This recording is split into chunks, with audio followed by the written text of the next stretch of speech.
Shabbat Shalom, everybody. Shabbat Shalom. At the end of this week's Torah portion, Ha'azinu, which, as we mentioned earlier, is written nearly entirely in poetic form, we find God instructing Moses to ascend a mountain so that he may look out upon the promised land from a distance before his death.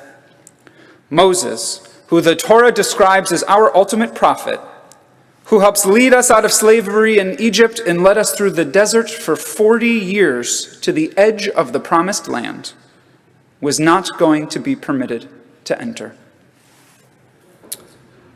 In case you didn't notice during Hagbah, when we lifted the Torah, we're almost at the end.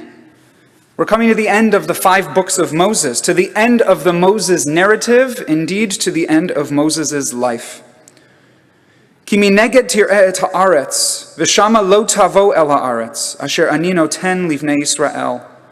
God says to Moses, you may view the land from a distance, but you shall not enter it, the land that I am giving to the Israelite people. I can only imagine the sense of frustration and disappointment that Moses must have been feeling in this moment. To come so close to attaining your ultimate goal, and then not to be able to see it through, is nothing short of maddening, I'd imagine. And if it were me, I'd feel angry, maybe even betrayed. I might have acted out or viewed myself as a failure. I certainly would have questioned God's decision. Why doesn't Moses seem to exhibit any of these reactions? Now, one potential answer comes from the Talmud. And get ready and buckle your seatbelts, because it literally involves time travel. In Tractate Menachot, Rav Yehuda says that Rav says, when Moses ascended on high to receive the Torah, he found God sitting and tying crowns on the letters of the Torah. Now Moses said to God, Master of the universe, who's preventing you from giving the Torah without these additions? And God said to him, there's a man who is destined to be born after several generations, and Akiva ben Yosef is his name, and he is destined to derive from each and every thorn of these crowns mounds upon mounds of halachot, of laws. And it's for his sake that the crowns must be added to the letters of the Torah. Moses says back to God, Master of the universe, show him to me.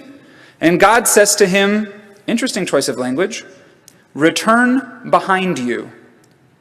And then all of a sudden, we're told that Moses went and sat at the end of the 8th row in Rabbi Akiva's study hall. This is many, many, many years later, way past Moses' death, and did not understand what they were saying. Moses didn't understand what was being taught in Rabbi Akiva's study hall, and his strength waned. And when Rabbi Akiva arrived at the discussion of a particular matter, his student said to him, my teacher, where do you get this instruction from? And Rabbi Akiva replies back, it's a halacha transmitted to Moses at Mount Sinai. And when Moses heard this, his mind was put at ease.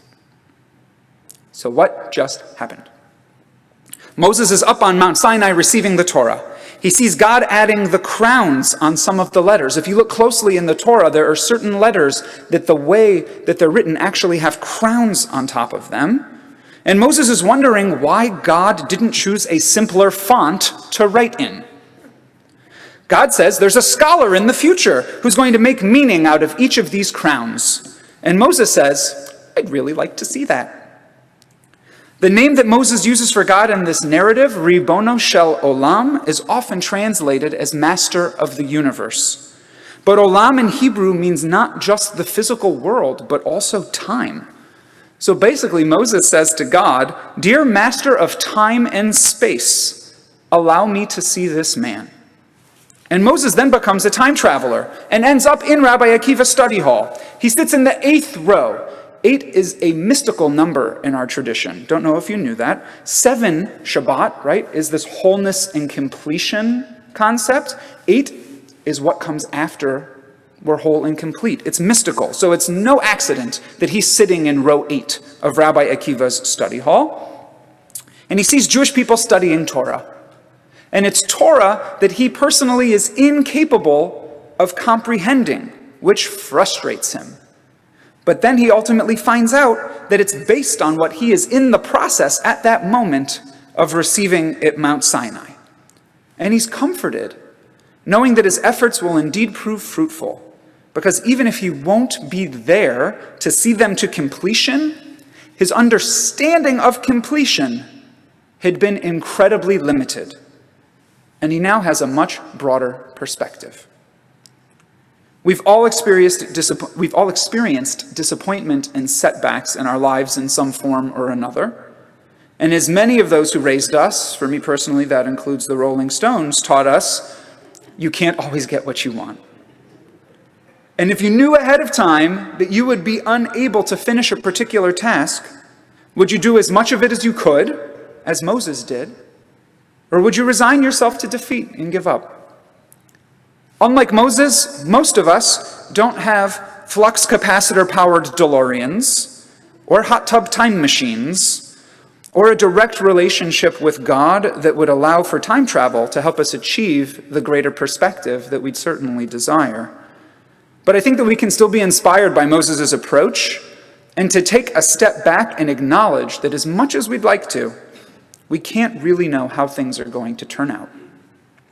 So my hope and my prayer for us is that as we begin this new year, while committing to doing the work, whatever that work may be, even if we may not complete it during our lifetimes, that like Moses, who didn't react with negativity, anxiety, or bitterness when hearing his upsetting news, that we'll be a bit gentler with ourselves and with others, a bit less critical of self and others, and that we'll be able to have a bit more humility, recognizing that while we don't know what the future holds, we have important roles to play while we are here, driving the world towards a future so beautiful, peaceful, and just, that just like Moses, if we were to time travel to see it in the future, it would be unrecognizable.